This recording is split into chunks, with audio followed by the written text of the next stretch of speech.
इतनी रात में रिकॉर्ड करते हैं 5 जुलाई का करंट अफेयर्स। इसकी खासियत यह है कि आज जो भी अखबारों ने यूपीएससी के लिए करंट अफेयर्स के टॉपिक्स को अपने अंदर समेटा है उसको तो हम डिस्कस करेंगे ही, लेकिन हम प्रीवियस ईयर के क्वेश्चंस पेपर को भी देखेंगे। तो इसकी शुरुआत करते हैं। थोड़ा सा मैं सिलसिलेवार होने के लिए आईपैड की हेल्प लूंगा। तो इसकी शुरुआत सबसे पहले करेंगे। जो पहला टॉपिक है इसकी चर्चा हमने कल कर दी थी। वो टॉपिक है कि deputy chief of army staff lieutenant general Rahul R Singh, इन्होंने फिक्की सभागार में जो एक सेमिनार हुआ वहां पर बोलते हुए बोला कि इनका स्टेटमेंट नोट डाउन कीजिए। China gave Pakistan live inputs on Indian deployment. कहने का मतलब है ये कह रहे हैं कि जब डीजीएमओ लेवल की बातचीत इंडिया और पाकिस्तान के बीच में चल रही थी, उस समय जो डीजीएमओ पाकिस्तान थे उन्होंने कॉल पर इंडिया को क्या बतलाया? उन्होंने जो इंडियन डिप्लॉयमेंट था उसकी लोकेशन और टारगेट डिस्कस किए और बोला कि मैं रिक्वेस्ट करूंगा कि आप उसे हटा दीजिए। कहने का मतलब है कि चाइना ऐसा लाइव जो डिप्लॉयमेंट की पोजीशंस थी वो पाकिस्तान के साथ शेयर कर रहा था। उन्होंने इस बात को आगे बढ़ाया और आगे बढ़ाते हुए बोला कि एक पड़ोसी देश दूसरे पड़ोसी देश के हाथ में चाकू थमाकर और अपने तीसरे पड़ोसी देश के खिलाफ मतलब उसका इस्तेमाल कर रहा था। वो स्टेटमेंट है, उस स्टेटमेंट को मैं दोहराऊंगा, उसको नोट डाउन करके रखेंगे। लेकिन इसमें उन्होंने एक बात कही, उन्होंने बोली कि इंडियन मिलिट्री एस्टेब्लिशमेंट के लिए कोई बहुत बड़ी चीज नहीं थी। क्यों? क्योंकि अभी का जो पाकिस्तान है वो लगभग 82% के करीब, मोर देन 80%, उसके जो आर्म्स हैं, जो हार्डवेयर हैं, वो किसके ऊपर निर्भर हैं? तो चाइना के ऊपर निर्भर है। तो ये कोई बड़ी चीज नहीं है। उन्होंने ये भी बताया कि चाइना के लिए तो इंडिया पाकिस्तान का जो कॉन्फ्लिक्ट था वो एक लेबोरेटरी था, लाइव लेबोरेटरी था। वो अपने आर्म्स को, अपने डिप्लॉयमेंट को और अपने हथियारों को टेस्ट कर रहा था। और उन्होंने ये बोला कि जो 3 मेजर एडवर्सरीज थे, वो कल भी मैंने बताया था, तुर्की, चाइना और पाकिस्तान। उनका ये कहना था कि ये देखो, ये जो भारत है, मैप थोड़ा सा गड़बड़ हो गया, इसको अदरवाइज नहीं लेना है, ये इलाका चाइना का मान लो और ये जो पाकिस्तान का इलाका है, यानी इंडिया अपने वेस्टर्न फ्रंट पर और नॉर्दर्न फ्रंट पर जो लड़ाई लड़ रहा था पाकिस्तान से, लेकिन इसमें इन्वॉल्वमेंट यहां से चाइना का था और इधर से तुर्की का था। इसके बाद से उन्होंने इस चीज को दोहराया कि बहुत सारे लोग सवाल करते हैं कि हमने लड़ाई रोक क्यों दी। उन्होंने बोला कि किसी भी वार को इनिशिएट करना आपके हाथ में होता है, लेकिन उसको बंद करना आपके हाथ में नहीं था। और हमने बहुत स्ट्रेटेजिकली, जब हमें ऐसा लगा कि हमने अपने गोल को अचीव कर लिया है, तो हमने बहुत सुंदर ढंग से, सुंदर जगह पर उस लड़ाई को रोकने का फैसला लिया। उन्होंने ये भी बोला कि हम इजराइल की तरह छोटे देश नहीं हैं। जिस तरह से इजराइल क्या करता है कि अपने डिफेंस सिस्टम को किस तरह से आयरन डोम को या अदर जो डिफेंस सिस्टम है उसको डिप्लॉय कर देता है, तो इंडिया इतना वास्ट कंट्री है, इतना बड़ा देश है कि वो इजराइल की तरह अपने पॉपुलेशन जोन को प्रोटेक्ट नहीं कर सकता है। ये चैलेंजेज है। हमें क्या टेक अवे लेना है कि ये चैलेंजेज लेना है। और not possible, need a lot of money. उन्होंने एक जो कॉन्सेप्ट, एक क्वाइन, उन्होंने टर्म क्वाइन किया। उन्होंने कहा कि जो पॉलिटिकल मिलिट्री ऑब्जेक्टिव है, देखो कितनी अच्छी बात बोली उन्होंने, पॉलिटिकल मिलिट्री ऑब्जेक्टिव्स, जब वो उसके ऊपर जो आर्म फोर्सेस हैं वो उनका की है। अब पुराना दौर नहीं है कि मिलिट्री ऑब्जेक्टिव अलग चीज है और पॉलिटिकल मिलिट्री ऑब्जेक्टिव अलग चीज है। उन्होंने ये टर्म कॉइन किया और साथ में उन्होंने बताया कि हमारे एयर डिफेंस सिस्टम को रोबस्ट करने की जरूरत है। और आपको कल बताया 1 लाख करोड़ के करप्ट डिफेंस डील को मान्यता दी गई है। उन्होंने एक चीज बोली, उस चीज को यह समझने की जरूरत है। उन्होंने बोला C4। ये C4 क्या है? एक कमांड है, एक कम्युनिकेशन है, एक कंप्यूटर है और एक जो है कंट्रोल है। ये C4 और इसके अलावा उन्होंने इंटेलिजेंस, सर्वेलेंस और उसके बाद से रिकॉन्सिसनेस, इसके ऊपर ध्यान दिया। आप देख रहे हो पहलगाम में इंटेलिजेंस फेल्योर की बात की जा रही है, कमांड में ज्वाइंट कमांड बन चुका है। तो ये सारी चीजें अब इस पर यहीं पर एक उन्होंने बोला कि ये very masterly stroke that was played to stop the war at the appropriate time. उनका ये कहना है कि लोग बोलते हैं यूएसए से था, वो था, ऐसी चीजें नहीं थी। हुआ क्या कि इंडिया ने ऑपरेशन सिंदूर लॉन्च किया और उसने टेररिस्ट मतलब कैंप्स थे या जो उनका टेररिस्ट बेस था उसको ध्वस्त कर दिया। अब पाकिस्तान के पास करने को क्या था? इंडिया में तो कोई टेररिस्ट बेस है नहीं, तो उन्होंने क्या किया? मिलिट्री एस्टेब्लिशमेंट, आपको पता है ना, एक cross the line LAC, line of actual control पर किस तरह से, लाइन ऑफ कंट्रोल पर किस तरह से, LOC पर किस तरह से उन्होंने बहुत माने आर्टिलरी के साथ बहुत जबरदस्त फायरिंग की। गांव में लोगों को कितने नुकसान हुए, कितने घर खराब हुए, कितने आम लोग मारे गए। लेकिन इंडिया ने क्या किया? इंडिया ने जब पाकिस्तानी मिलिट्री एस्टेब्लिशमेंट पर, जिस पर आता है कि एयरफोर्स का बेस था, जहां से वो न्यूक्लियर साइट है उसके काफी नजदीक था, उसको टारगेट किया, तो पाकिस्तान को तुरंत समझ में आ गया कि अब DGMO लेवल की बात इनिशिएट कर देनी चाहिए और उसके बाद से सीज फायर की बात हुई। ये सवाल हमारा यहां पे खत्म होता है। अब थोड़ा सा इधर की तरफ आते हैं, ये अपना मामला है और इसको थोड़ा सा सरकाते हैं। ये सवाल पूछे गए हैं सीधे तौर पर, क्या ये प्रीवियस ईयर के क्वेश्चंस पेपर हैं। How is S-400 air defence system technically superior to any other system presently available in the world? S-400 पर ये सवाल सीधे, मैं ईयर भी दे सकता हूं लेकिन आप एक बार पता करो ना कौन सा ईयर है, तो आप भी पेपर पलटोगे।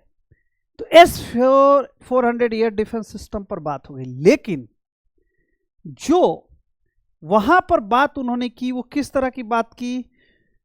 वहां एक लेफ्टिनेंट जनरल अमरदीप सिंह थे, उन्होंने बोला कि wars are becoming increasingly intense and complex due to evolving geopolitics. और दूसरी चीज उन्होंने क्या बोली? Technical enhancement.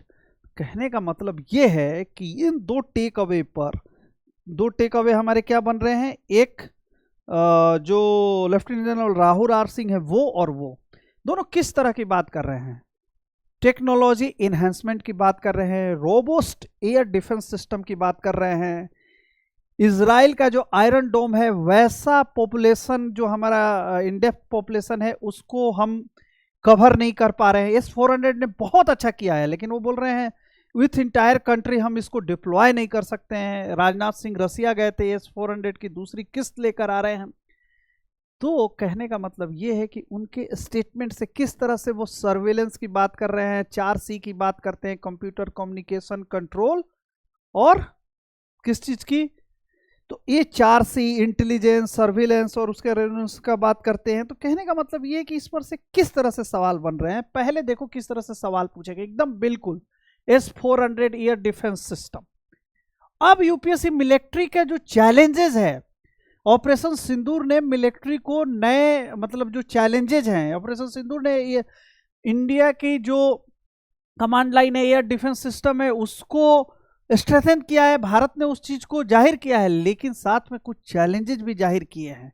उस चैलेंजेस को किस तरह से हम देखते हैं, क्या हो सकता है? एयर डिफेंस सिस्टम है, सरफेस टू एयर मिसाइल्स है, S-400 है, इंडिजीनियस माहौल में हम नेवी को कैसे स्ट्रॉन्ग कर सकते हैं, किस तरह से जो इंडियन ओशियन है उसमें चाइनीज डोमिनेंस को काउंटर करना है। तो इन सारी सब चीजों को लेकर सवाल आ सकते हैं। मैं इन सवालों को इसीलिए बोल रहा हूं। दूसरा क्या सवाल है? What is the significance of Indo-US defense deal over the Indo-Russian defense deal discuss with the reference to stability in the Indo Pacific region. अब बताओ जनरल राहुल ने क्या बताया, lieutenant general Rahul R Singh ने, उन्होंने बताया कि पाकिस्तान लगभग 81% 80% डिपेंडेंट है चाइनीज हार्डवेयर पर। इंडिया की भी यही कंडीशन हुआ करती थी रसिया के साथ। मैंने एक शॉर्ट्स बना के रखा है इसी चैनल में, जिसमें बताया कि 2010 से 24 के बीच जितनी भी डिफेंस डील हुई, उस डिफेंस डील की वजह से इंडियन डिपेंडेंसी सिर्फ रसिया पर ना होकर किस तरह से रसिया पर जो एक समय 80% के करीब थी, वो 39% के करीब आ गई। फ्रांस के साथ हम 34% के करीब चले गए, यूएसए और इजराइल के साथ 10 to 12% के करीब चले गए। यानी, और हमने, आप तमाल शिप की जो मैंने बात की उसमें 2 जो है रसिया में कमीशन हुई है, लेकिन 2 जो है यहीं पर गोवा शिपयार्ड में कमीशन की जा रही हैं with support of the Russian technology and Russian design. तो भाई बात यह है कि इंडिया इस तरह से ब्रह्मोस ने जो इंपैक्ट क्रिएट किया, although it's a joint venture Russia and India, but the impact, तो इंडिया उस चीज में अपने को आगे ले जा रहा है। जो उनका स्टेटमेंट था चाइना के बारे में, उन्होंने बोला कि hoping to kill adversary with a borrowed knife aim to use the neighbours to cause pen.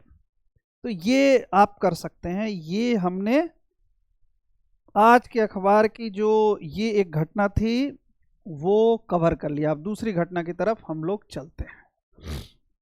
हमारे पास दूसरा क्या है, दूसरा है इंडिया यूएस ट्रेड डील। इसके पैरेलल में क्या है कि यूएस ने वियतनाम के साथ ट्रेड डील कर ली है। बड़े अच्छे ढंग से इंडिया के जो ट्रेड वाले लोग हैं, जो निगोशिएशन करने गए थे, वो वापस आ गए। इसमें एक एक्सप्रेस का एडिटोरियल भी है कि यूएस की तरफ से एग्रीकल्चर में जो जीएम प्रोडक्ट है ना, उसको लेकर बहुत ज़्यादा स्ट्रेस दिया जा सकता है। लेकिन जो इंडिया है, इंडिया किस तरह का एक्सेस चाहता है, मैं बार बार बोल रहा हूं कि इंडियन एक्सप्रेस में इस बात की जिक्र भी इस बार आई है। इंडिया यूएस वियतनाम डील के ऊपर उसने जिक्र करते हुए पता है क्या बोला? उसने बोला है कि ट्रंप के एडमिनिस्ट्रेशन को अगर आप देखें और ऐसा सोचते हैं कि आप यूएस के काफी करीब हैं तो आपको टैरिफ में छूट मिल जाएगी, ये नहीं हो सकता है। वियतनाम जैसा छोटा देश, ट्रंप बिल्कुल उसको रियायत देने के मूड में नहीं। क्यों? क्योंकि उनको पता है कि वहां से माल, चाइना का माल वहां आता है, फिर वहां पर कंप्लीट होता है और फिर चाइनीज माल को वियतनाम के थ्रू रूट किया जाता है। इंडिया के लिए बिल्कुल टेंशन नहीं है, क्योंकि इंडिया इस तरह के थर्ड कंट्रीज के माल को रूट नहीं करता है। लेकिन स्ट्रेटेजिक पार्टनर वियतनाम, चाइना को काउंटर करने के लिए यूएस के कितना क्लोज है, ये इंटरनेशनल रिलेशन के सारे लोग समझते हैं। लेकिन यूएस वहां छूट देने की जरूरत, इंडिया क्या टेक अवे ले सकता है? इंडिया ये समझ सकता है कि भैया इंडिया की एक बड़ी लॉन्ग टर्म डिप्लोमेटिक या ट्रेड वाली फिलॉसफी रही है कि यूएसए चाहे कुछ भी हो जाए, इंडिया और चाइना को इक्वली ट्रीट नहीं करेगा। वो ये यूएसए और वियतनाम ट्रेड डील से ये चीज गलत साबित हुई दिखाई दे रही है। तो अब क्या मसला फंस रहा है? मसला ये फंस रहा है कि यूएसए क्या चाहता है, इंडियन एग्रीकल्चर मार्केट में इन होना चाहता है। सिर्फ एप्पल की बात नहीं है, आज के एडिटोरियल में जीएम प्रोडक्ट्स की बात हो रही है। और इंडिया क्या चाह रहा है? इंडिया चाह रहा है sustained access for the labour intense market और goods just like textile and footwear. Textile का क्या है, बांग्लादेश पर बहुत सारे चीजें होती थी, अब बांग्लादेश उस तरह की इकोनॉमी रह नहीं गई है। ऑटो कंपोनेंट को लेकर भी इंडिया है। इसके अलावा वो ये कह रहे हैं कि रिटेलरेट, द हिंदू में एक खबर है और फ्रंट पेज पर ही है, वो ये कह रहा है कि इंडिया ने डब्ल्यूटीओ को बोल दिया है कि we will reiterate levy tariff up to $7 to $5 million in US on US goods import जो होगा। तो अगर यूएसए अगर ये एफटीए नहीं जा रहा है, अच्छा इसमें ट्रम्प का क्या स्टेटमेंट था? नंबर ऑफ ट्रेड डील हम साइन कर रहे हैं वियतनाम के साथ, चाइना के साथ, इंडिया में साइन, यूएस एंड इंडिया में sign a trade deal that will open up India for USA. तो अब हम अपने हितों के डोमेस्टिक इंडस्ट्रीज को प्रोटेक्ट करने के लिए क्या करें? उसमें एक चीज और है कि यूएसए स्टील के ऊपर बिल्कुल कंप्रोमाइज नहीं कर रहा है, बिल्कुल नहीं कर रहा है। तो ये सारी चीजें हैं। तो ये आज अखबार का पार्ट रही, लेकिन अब सवाल ये है कि इस पर क्या पिछले सालों में क्वेश्चंस पूछे गए हैं, तो देख लेते हैं। ये तो डिफेंस डील वाला क्वेश्चंस है। आ जाओ भाई, आ जा। कहाँ गया भाई?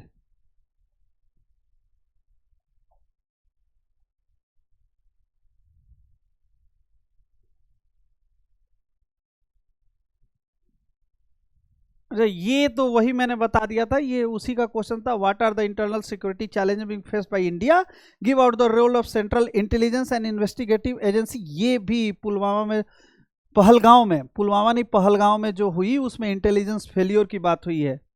और एक चीज था कि the use of UAV aerial vehicles UAV by the adversaries across the border, तो तुर्की ने बहुत सारे ड्रोन वगैरह भेजे थे, उस पर का ये सवाल हमने लिया हुआ था। अब देखो क्या है, the west is first, the west is seeing India as an alternative to reduce dependencies on Chinese supply chain as a strategic partner to counter the Chinese political and economic dominance, explain the statement with examples. ये गलत ढंग का दिखेगा, इसको जरा दिल पे मत लेना, मैंने बोल के टाइप किया हुआ है। मैं अकेला आदमी हूँ, कंटेंट बनाना फिर उसको क्वेश्चन पेपर के साथ करना, तो ये सब गलती थोड़ी पचाइए। The US is facing an existential threat in the form of a China that is much more challenging than the US while Soviet Union. तो ये मैंने जब भी ट्रेड की बात कही है और ग्लोबल ऑर्डर की बात की है, तो मैंने ये चीज बोला है, लेकिन आप देखना कि डोनाल्ड ट्रंप के लिए इकोनॉमिक इंटरेस्ट अलग चीज है। क्वाड के स्टेटमेंट को देखो, वो पहलगाम अटैक के ऊपर किस तरह से चीजों को आगे लेकर आता है, किस तरह से वो रेयर अर्थ मटेरियल के लिए सप्लाई चेन बनाने की बात करता है। लेकिन यूएसए डोनाल्ड ट्रंप के रिजिम में, इस रिपब्लिकन प्रेसिडेंट के रिजिम में, अपने इकोनॉमिक इंटरेस्ट से कंप्रोमाइज करने नहीं जा रहा है। उसको लेकर सवाल हो सकते हैं। प्रीवियस ईयर के जो ये सवाल हैं, इसको देख लीजिए। इसके अलावा एक घटना है, उस घटना पर मैं बात करना चाहूंगा, वो मणिपुर को लेकर है। इसके ऊपर मेरे को अलग से लेक्चर लेना पड़ेगा, 2 साल हो गया है अलग से। अब मणिपुर में देखो, 6000 से 8000 घर जलाए गए हैं, 6000 से 8000, लगभग 280 के करीब शिविर चल रहे हैं। इसमें रहने वालों की संख्या इनिशियली 62,000 के करीब थी, अभी 57,000 के करीब हो गई है। अब इनके पुनर्वास की या घर पर इनको वापस करने की बात चल रही है। मणिपुर की कंडीशन जो है, उसको लेकर, इंटरनल सिक्योरिटी वगैरह को लेकर किस तरह से बात होगी, वो समझने की आवश्यकता है। फिर एक है, वो भी बड़ा इंटरेस्टिंग है, वो आपसे मैंने कल भी डिस्कस कर लिया था, CAQM, commission for air quality control, air quality management. वो कह रहा है कि जो दिल्ली गवर्नमेंट की तरफ से पत्र मुझे प्राप्त हुआ है, उस पर मैं जवाब दूंगा इफ रिक्वायर्ड। लेकिन इस पर एक क्वेश्चन आया हुआ है, वो क्वेश्चन यूपीएससी का आया हुआ कि भाई ईवीज जो हैं, उसके प्रोडक्शन से इंडिया किस तरह से पॉल्यूशन कंट्रोल या क्लाइमेट चेंज को ये कर सकता है। तो ये जो पॉलिसी है, इस पॉलिसी को कल भी मैंने डिस्कस किया था, अभी भी कर रहा हूं, इसको ठीक ढंग से समझना पड़ेगा। तो उसमें हम कह सकते हैं कि जो ये commission for air quality management जो है, ये जो एनसीआर के पॉल्यूशन की कंडीशन है, उसमें जो पब्लिक आउटरीच है और इम्प्लीमेंटेशन का इशू है, वो किस तरह से चैलेंज आ रहा है पुरानी व्हीकल्स को हटाने के लिए। और ईवीज, आपको अमिताभ कांत का पिछली बार भी मैंने जवाब दिया कि उन्होंने बोला कि अगर हम हाइब्रिड से जाएंगे तो नहीं होगा, हमें कंप्लीट ईवी पर जाना पड़ेगा। तो वो एक चैलेंज है, वो किस तरह से हम आगे करेंगे। GS2 के 2023 के क्वेश्चंस पेपर में आपको शायद क्वेश्चन मिलेगा किसके ऊपर, तो वो क्वेश्चंस मिलेगा, मैं क्वेश्चंस पहले दिखा दूं, चलिए क्वेश्चंस दिखा देता हूं मैं पहले। नहीं, क्वेश्चंस यहां से मिलेंगे, यहां से। अब ये बाबा आ जाओ, आ गया, दिस इज द क्वेश्चन, आ जाओ भैया। हाँ, constitutional guaranteed judicial independence is the pre request of democracy, comment. क्या है कि चीफ जस्टिस सीजीआई जो है उन्होंने बोला है कि विजिलेंसी और ट्रांसपेरेंसी इन कॉलेजियम सिस्टम, उनका कहना है कि जब से जस्टिस खन्ना आए तब से कॉलेजियम सिस्टम को बहुत ही ज्यादा ट्रांसपेरेंट कहा जा रहा है। और सुप्रीम कोर्ट के एक जस्टिस है दीपांकर दत्ता, उन्होंने इस बात को बोला है कि भाई जो कॉलेजियम का रिकमेंडेशन है अगर उसमें इंटरफेरेंस होगा तो उसको बड़ी स्ट्रिक्टली, उन्होंने जो वर्ड यूज किया है वो मैं बता दूं, वो कहते हैं कि इंटरफेरेंस को ये फ्रस्ट्रेटिंग है और functioning of collegium dealt with the strain manner, मैंने बहुत ही सख्ती के साथ इसको डील करना चाहिए। क्वेश्चंस यही है और उसको डील कर रहा है। इसके ऊपर देखो तक्षशिला ऑनलाइन पर मैंने कॉलेजियम पर 75 ईयर ऑफ इंडियन कॉन्स्टिट्यूशन के चैलेंज में इंडिपेंडेंट जुडिशरी के ऊपर, जस्टिस यशवंत वर्मा के ऊपर, उपेंद्र बख्शी ने क्यों एनजीएसी के ऊपर जो लिखा, स्ट्रक डाउन कर दिया, वो सारे लिखे हुए हैं, आप सुनो। और मैं आपसे एक बात कह रहा हूं कि मैंने स्पॉटिफाई पर 20 मिनट, 25 मिनट, 30 मिनट, 40 मिनट में डेली न्यूज एनालिसिस चालू किया, अपने कान में लगाओ और उसको सुनो और उसके बाद से अखबार को पढ़ो, आपको मजा आएगा। वो भी मैं आपको बताऊंगा। फिर अगला जो स्थिति है वो स्थिति मानसून को लेकर है। हिमाचल प्रदेश में लगभग 47 लोग खत्म हो गए हैं, 40 लोग के करीब गायब हैं, 700 करोड़ की प्रॉपर्टी का नुकसान हुआ है, वहां हालत खराब है।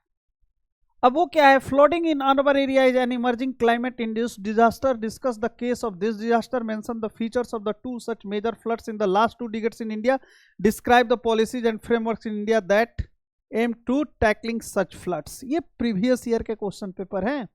तो हिमाचल प्रदेश को बना लो, उत्तराखंड को बना लो कि जो हिली स्टेट्स हैं वो क्लाइमेट चेंज की वजह से या एबनॉर्मल बारिश हो रही है, रेन हो रही है, उसके पीछे जियोग्राफिकल इवेंट्स कौन सा इंट्रोड्यूस हो रहा है, फिर उसके लिए गवर्नमेंट किस तरह की चीज़ों पर काम कर रही है, वो सारी चीज़ें मिलाकर एक आंसर तैयार करो और क्वेश्चन आएगा इन सब चीज़ों पर।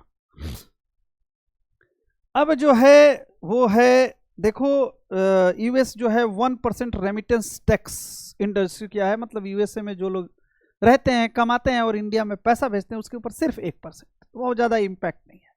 लेकिन जो एक इंडियन डिस्पोरा है, जो इंडियन एक हिंदू के हेडलाइन में है कि 35 मिलियन पीपुल जो है उसका इंडियन डिस्पोरा जो है वो इम्पैक्ट कर रहा है। कैसे इम्पैक्ट कर रहा है वो सबको पता है। उस पर किस तरह से 2-2 क्वेश्चन पूछे गए हैं, लगभग सेम क्वेश्चन है। एक बार यूएसए के साथ पूछा गया, वेस्ट के साथ पूछा गया, एक बार यूरोप और यूएसए के साथ पूछा गया। क्या क्वेश्चन है, इंडियन डिस्पोरा है माने new heights in the west, describe its economic and political benefits of India, Indian diaspora has a decisive role to play in the political and economy of America and Europe countries, comment with the example. अभी आप बताओ। तुलसी गावाड करके हैं, रामचंद्र एक रामास्वामी करके हैं जो लड़ने वाले थे, अब गवर्नर का लड़ेंगे। इसमें इस तरह के बहुत सारे लोग हैं, उसको समझिए। और इंडिया का जो इम्पैक्ट है टेक्नोलॉजी, इसमें एक बड़ा क्वेश्चन हो सकता है। देखो एआई की लीडरशिप में ना इंडियन लीडरशिप है प्रेजेंट, लेकिन इंडिया पिछड़ रहा है। पीयूष गोयल ने बोला ना कि हम लोगों तक खाना पहुंचा रहे हैं, कुछ उस तरह का सीरियस कर नहीं रहे। इंडिया के लिए आने वाला कल किस चीज़ पर निर्भर करता है, इंडिया के लिए आने वाला कल निर्भर करता है उसके डिफेंस कैपेबिलिटीज पर। इंडिजीनियस मार्केट होना चाहिए, हमारे पास रेयर अर्थ मटेरियल है, प्रोडक्शन के ऊपर हम एआई में लीड ले सकें। अभी हम पिछड़ रहे हैं। सरकार क्या लेकर आती है, क्या लेकर नहीं आती है। मैंने बताया था ना, रिसर्च पर शायद 1.3% के करीब हमारा टोटल जीडीपी का है, चाइना में 3.2 के करीब है। चाइनीज में क्या हुआ, प्राइवेट लोगों ने उसको बढ़ाया है। इंडिया शायद 1.6 या 1.7 का मैं डेटा भूल रहा हूँ।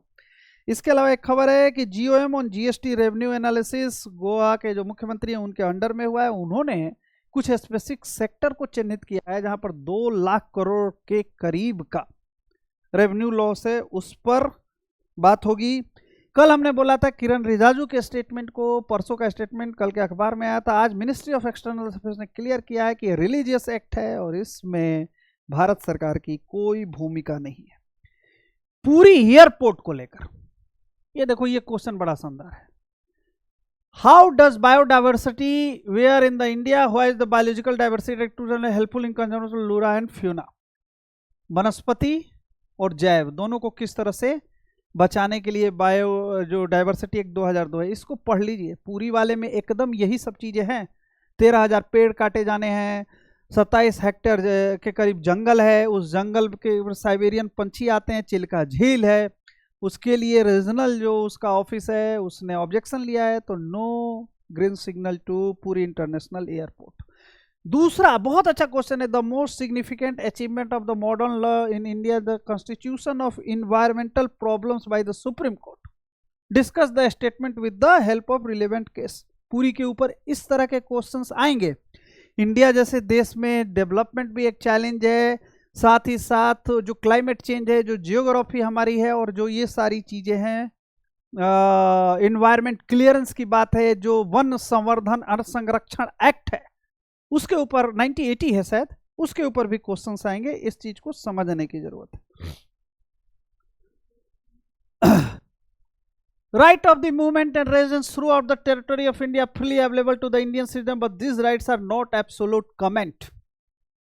राज ठाकरे उद्धव ठाकरे के मिलने के बाद जिस तरह मनसे के कार्यकर्ता भाषाई आधार पर दूसरे लोगों को चोट पहुंचाते हैं, और वहां के चीफ मिनिस्टर का स्टेटमेंट है, या कुछ कुछ इलाकों में भारतीय जाकर जमीन नहीं खरीद सकते हैं, एग्रीकल्चरल लैंड नहीं खरीद सकते हैं, वहां के लिए उनको डोमिसाइल लेना पड़ता है, ये उसी तरह का सवाल है। लेकिन जिस तरह की चीजें महाराष्ट्र और कर्नाटका में दिखी हैं, यूपीएससी इसी तरह के सवाल को थोड़ा सा ट्विस्ट करके पूछ सकता है। तो आपको स्टैटिक पार्ट पर जाना पड़ेगा, कॉन्स्टिट्यूशन के उस आर्टिकल्स को खंगालना पड़ेगा जहां पर आपके पास ये अधिकार हैं, या आप पूरे भारत में कैसे रह सकते हैं। लेकिन जो रीजनल प्रोटेक्शन है उसको लेकर क्या विचार हैं, क्या बात है, उस पर भी बात करनी पड़ेगी।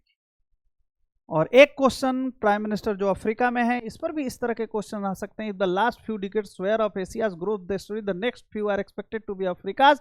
इन the light of this statement examine India's influence in the Africa recent years. East Africa के दौरा पर है, अर्जेंटीना के दौरा पर है, सिग्निफिकेंस क्या है। तो इस तरह से हमने आज के अखबार में से और प्रीवियस ईयर के क्वेश्चंस पेपर को निकाल के आपके दिमाग में वो खाका खींचा कि किस तरह से अखबार को पढ़ना है और किस तरह से प्रीवियस ईयर के क्वेश्चंस पेपर को सामने रखना है। अगर आप तैयारी करते हुए समझते हैं कि हमारी तैयारी हो गई है, इन सवालों को सॉल्व करने की कोशिश कीजिए। नहीं हुई है तो अपनी तैयारी को आगे बढ़ाइए। तक्षशिला ऑनलाइन को सब्सक्राइब कीजिए, हमारे वीडियोस को अपने दोस्तों तक पहुंचाइए, इससे मेरा भी मनोबल बढ़ेगा और मैं और बेहतर करने की कोशिश करूंगा। आज के लिए इतना ही। डेली मैं करंट अफेयर्स का पावर्ड बाय तक्षशिला स्पॉटिफाई पर हमारा चैनल है, इसको और भी पॉडकास्ट में सिर्फ ये ऑडियो चैनल है। ऑडियो इसलिए क्योंकि वीडियो के टर्म में मुझे नहीं लगता है कि अखबार को कंज्यूम किया जा सकता है। मैं अब चाहता हूं कि आप उस ऑडियो को सुने और उसके बाद अखबार खोलें, तो आपको समझ में आएगा कि किस तरह की मेहनत के साथ मैं वो प्रोड्यूस कर रहा हूं। और फिर आज के अखबारों के मैंने आपको बोला है कि जो भी पेपर के टॉपिक्स हैं उस सारे टॉपिक्स को मैं डील नहीं करूंगा। मैं करूंगा इकोनॉमी, इंटरनेशनल रिलेशन और पॉलिटिक्स। और मैंने अभी तक जो यूट्यूब के वीडियोस डाले हैं उसको स्पीड बढ़ा के 1x को 1.5x करके आप एक बार सुनिए, तो आप देखिए। मैंने जब शुरुआती वर्ष नवंबर में, जब ये सब अक्टूबर में चालू किया था, तो 2 टॉपिक लिए था और दोनों टॉपिक उसी साल के मेंस के क्वेश्चंस पेपर में आए।